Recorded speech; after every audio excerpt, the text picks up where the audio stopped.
Bonjour à toutes et à tous. Alors, avant de vous parler de l'objectif de vie, pour celles et ceux qui souhaitent se former sérieusement à la numérologie, n'hésitez pas à me contacter par mon site au www.numérologueconseil.com pour prendre un rendez-vous téléphonique si vous le souhaitez, afin de discuter des formations professionnelles que je propose. Alors, l'objectif de vie, c'est quoi? Alors, l'objectif de vie a surtout plusieurs appellations. Il n'est autre que ce que l'on appelle la réalisation majeure ou le nombre de forces, qui est une des missions principales de notre existence. Cet objectif de vie majeur est en étroite relation avec le chemin de vie et les cycles du chemin de vie, entre autres. C'est pour cela que je fais la relation avec tous les chemins de vie, mais aussi avec tous les secteurs d'activité propices à chaque objectif de vie. Le calcul de cet objectif de vie est très simple. Il suffit d'additionner votre jour plus votre mois de naissance et de réduire le tout à un nombre, tout simplement. Alors voici maintenant l'objectif de vie 9, c'est servir les autres et œuvrer pour le bien commun. Alors, mettre les besoins des autres au premier plan est un acte noble qui renforce le tissu social. Cela peut inclure des actions altruistes, la défense donc, de causes justes ou le mentorat par exemple. Entre autres, c'est beaucoup plus large que ça évidemment. En œuvrant pour le bien commun, on contribue à créer un monde où chacun a la possibilité de s'épanouir, ce qui enrichit également notre propre existence. Être en relation et se réaliser avec le monde extérieur reste important. Donc ça aussi c'est important surtout. C'est être en relation et se réaliser avec le monde extérieur. Et le 9 il tend vers ça. Même si les actions ne sont pas forcément altruistes.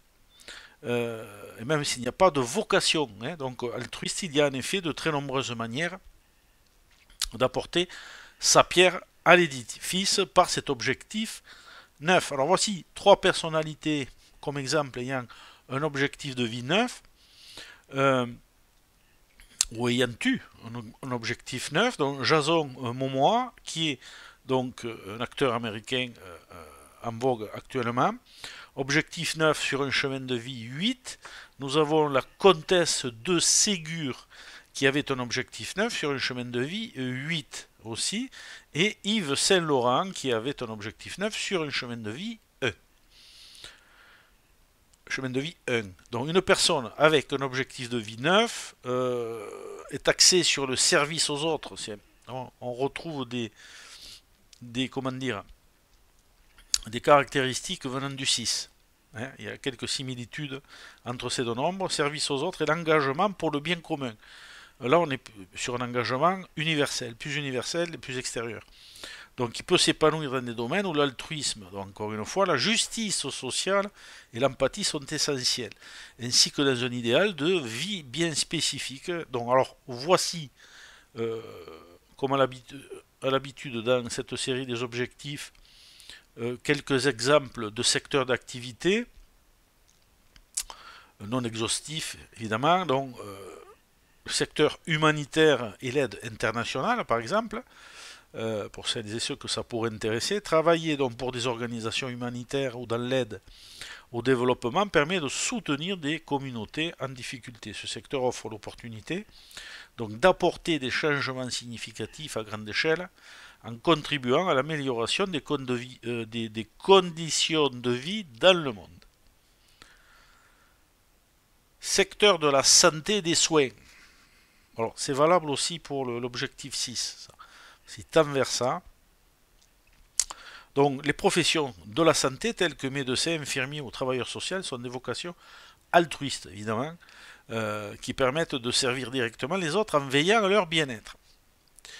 Ces métiers exigent de la compassion et un engagement profond pour aider ceux dans le besoin. Voilà. Ce qui n'est pas toujours le cas d'ailleurs. Éducation et mentorat. Alors, travailler comme enseignant ou mentor permet de transmettre des connaissances, d'inspirer, de guider les jeunes générations. C'est un moyen de contribuer à la société en favorisant le développement personnel et intellectuel des autres. Alors, tout comme le 7, hein, avec le 9, on a un nombre aussi qui tend vers l'enseignement et la transmission des connaissances ou d'un savoir. D'où les secteurs de l'enseignement ou du mentoring, entre autres. Le secteur des droits de l'homme et de la justice sociale, alors les personnes qui travaillent dans la défense des droits de l'homme, le droit ou les associations de justice sociale ont la possibilité de combattre les inégalités, de pouvoir promouvoir l'équité.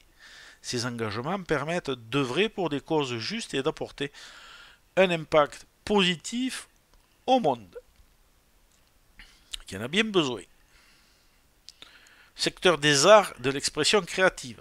Évidemment, puisque le 9 fait partie du trio principal, trio principal des arts, c'est-à-dire avec le 3, le 6 et le 9. Puisqu'il y a d'autres nombres qui tendent vers ça aussi, mais c'est le trio principal. Alors, de nombreux artistes utilisent leur art pour sensibiliser, comme on le sait, et inspirer et engager les autres autour de thèmes sociaux. C'est un moyen de communication excellent pour toucher les foules, en fait. Dans ce cas, l'art devient un vecteur d'expression pour des causes communes et plus globales, contribuant à éveiller les consciences et encourager des changements positifs. Nous avons aussi comme secteur d'activité l'écologie et la protection de l'environnement. Travailler dans le domaine de la protection de l'environnement permet de défendre des causes qui visent à protéger notre planète pour les générations futures. Ces actions permettent, pour le bien commun, d'assurer un cadre de vie sain et durable. Bon, voici donc les quelques secteurs. Évidemment, c'est beaucoup plus large que ça. On ne peut pas en faire une liste complète. Mais ça donne une idée. Au niveau de la personnalité associée à un objectif de vie neuf, eh bien, nous avons l'empathique et le généreux. Ces individus sont profondément sensibles aux besoins des autres et ressentent un besoin naturel de contribuer de manière positive à la société. L'idéaliste et l'inspirant, ils sont souvent guidés par des motivations de justice, de paix et d'équité et cherchent à inspirer ceux qui les entourent par leur engagement, parfois sacrificiel. Nous avons l'engagé et le responsable. Alors ils prennent au sérieux leur rôle dans la société et assument leurs responsabilités pour contribuer activement au bien commun. Pour finir, nous avons le tolérant et l'ouvert d'esprit. Alors ils accueillent la diversité, sont capables de comprendre différentes perspectives du monde, ce qui les rend efficaces dans les relations interpersonnelles et le travail en communauté. Donc en somme, l'objectif de vie neuf permet un épanouissement profond en servant le monde autour de soi d'une manière ou d'une autre. C'est à chacun de trouver sa voie, sa manière surtout d'aborder cet objectif de vie. Ce parcours offre de nombreuses possibilités dans des secteurs qui valorisent l'extérieur, les autres, la solidarité, la responsabilité sociale, permettant donc ainsi d'utiliser son engagement pour favoriser un monde plus juste. Alors, plus harmonieux. C'est pas gagné non plus. Alors, voici maintenant l'interaction avec les chemins de vie 1 à 9, puis après nous verrons les chemins de vie 11, 22, 33. L'objectif de vie 9, donc qui va se concentrer sur les actions extérieures et plus humaines, donc l'interaction aux autres et l'engagement pour le bien commun, donc interagit de manière unique avec tous les chemins de vie évidemment. Alors voici un aperçu de cette interaction entre cet objectif de vie 9 et les chemins de vie que nous allons aborder. Avec un chemin de vie 1, le chemin de vie 1 qui est axé sur l'indépendance et la réalisation personnelle, l'objectif 9 peut encourager le 1 à utiliser ses talents de leader pour une cause plus grande, tout en développant un sens plus profond de la responsabilité ou des responsabilités sociales. Le 1 peut se réaliser à travers des actions de service tout en poursuivant son indépendance. Là, nous avons l'interaction entre l'individualité, le 1, et l'universalité, le 9. Donc, il faut essayer d'accorder ces deux vibrations, qui peuvent très bien fonctionner d'ailleurs, en mettant son ego de côté. Chemin de vie 2, eh bien, qui est naturellement tourné vers la coopération déjà, hein, l'harmonie, ce qui fait de lui donc un excellent partenaire pour le 9, puisque le 2 et le 9 sont des vibrations très empathiques dans des projets de services sociaux ou communautaires. L'objectif 9 peut donc renforcer les compétences diplomatiques du 2 en l'encourageant à s'engager dans des causes sociales plus importantes face à un public plus large tout en cultivant toujours son empathie. Que le rapport 2 avec 9 est un rapport particulièrement sensible et très émotionnel. À noter. Chemin de vie 3, eh bien, chemin créatif, expressif, communicatif, comme on le sait, peut utiliser donc ses talents de communication pour aller vers les autres, hein, pour être au contact du plus grand nombre. L'objectif 9 offre aux 3 l'opportunité de s'engager dans des projets qui inspirent et sensibilisent les autres à des causes importantes comme la justice sociale ou l'égalité des droits. Le 3 peut devenir un porte-parole inspirant pour des causes humanitaires. Avec un chemin de vie 4 qui est pragmatique et méthodique, alors, il peut trouver dans l'objectif 9 une raison plus grande de travailler dur. Parce que le 4 travaille dur. Le 4 peut s'engager dans des initiatives structurées qui contribuent au bien-être collectif, telles que la construction d'infrastructures sociales ou la gestion de projets communautaires. Par exemple, donc, avec un chemin de vie 5 qui est... le 5 a son désir de liberté et d'aventure. Il va pouvoir se réaliser dans des causes qui apportent du changement social. L'objectif 9 peut encourager le 5 à utiliser son énergie pour des projets humanitaires ou pour sensibiliser le public à des enjeux mondiaux comme les droits humains ou la justice environnementale. Ça va bien évidemment beaucoup plus loin que cela. Ce sont deux vibrations qui s'entendent très bien. C'est des vibrations de mobilité, d'ouverture, qui ont besoin d'être dans l'action, dans la diversité, dans les voyages, qu'ils soient physiques ou de l'esprit. Voilà. Donc c'est alors maintenant avec un chemin de vie 6 qui a un sens profond de la responsabilité envers les autres. Déjà, hein, on a un rapport 6-9 qui est très bien aussi, ça fonctionne très bien, qui est aussi très émotionnel par contre. Le 6 il est très très bien aligné donc avec cet objectif. Le 6 se réalise pleinement dans des carrières qui impliquent le soin des autres, que ce soit dans la santé, l'éducation, le soutien aux familles, aux communautés ou aux communautés en difficulté. Avec un chemin de vie 7, eh bien, le 7 il est tourné vers la recherche intérieure, hein, déjà, on pourrait dire donc la recherche de vérité personnelle, pourrait être attiré par l'objectif de vie 9. Alors c'est des vibrations qui ont des similitudes, mais le 9 est ouvert et le 7 est beaucoup plus fermé. En tant que quête pour apporter un changement positif. Donc évidemment, il faut trouver l'association entre ces deux vibrations qui sont très psychologiques, très mentales quand même. Le 7 pourrait donc utiliser sa capacité de réflexion profonde pour soutenir des causes liées au 9 en travaillant sur des projets de justice ou de développement durable, entre autres évidemment. Avec un chemin de vie 8, le chemin de vie 8 avec son ambition et ses capacités de leadership très élevées, peut utiliser son pouvoir et ses ressources pour servir des causes humanitaires. L'objectif 9 pousse le 8 à utiliser son influence pour promouvoir l'équité, l'égalité et le bien-être collectif. Donc là, si vous voulez, c'est pouvoir utiliser son pouvoir à bon escient, tout en équilibrant donc ses ambitions matérielles avec un sens des responsabilités sociales et universelles. Là aussi, il faut toujours trouver un équilibre.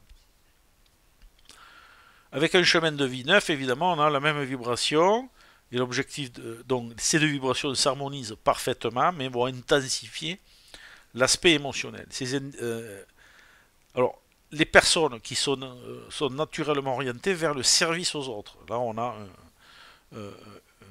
une accentuation du 9. L'objectif 9 permet de réaliser leur vocation de manière profonde et significative. Alors, le 9 trouve son plus grand épanouissement dans des actions de service, ici, à grande échelle. Que ce soit dans les domaines humanitaires, sociaux ou environnementaux,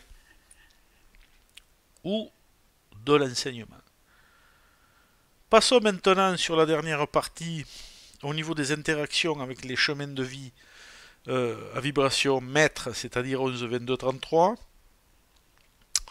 Le chemin 11, donc en relation avec l'objectif 9, va permettre donc à ce chemin d'ancrer ses idéaux spirituels dans des actions concrètes de service. La dimension spirituelle ici et humaine est beau encore, c'est comme avec le chemin de vie 9, c'est très large. Le 11 peut inspirer les autres, hein, puisqu'il est lui-même inspiré, il peut amener cela tout en œuvrant pour des causes collectives, transformant ainsi son idéal de paix et d'unité en acte tangible. Voilà. Au niveau du chemin de vie 22, là, il y a, donc évidemment, le 22 est orienté vers la création de projets à grande échelle, comme on le sait. Il va trouver un puissant allié dans l'objectif 9. Ensemble, ils peuvent réaliser des projets de grande envergure, durables, qui profitent à la société. Sont des nombres, tout ça, qui tendent vers les autres. Hein. C'est pas... voilà. Et comme ils sont très souvent utilisés à titre individuel, ça ne fonctionne pas. C'est pas possible. Donc, en combinant la vision du 22 avec l'engagement social du 9, on peut obtenir des résultats dans le sens positif intéressant. Pour finir, chemin de vie 3, qui est dédié à la guérison, et lui aussi il est dans le service à grande échelle, peut utiliser donc l'objectif 9 pour étendre son influence dans des projets de guérison collective, hein, c'est-à-dire le soin des autres par de diverses manières évidemment.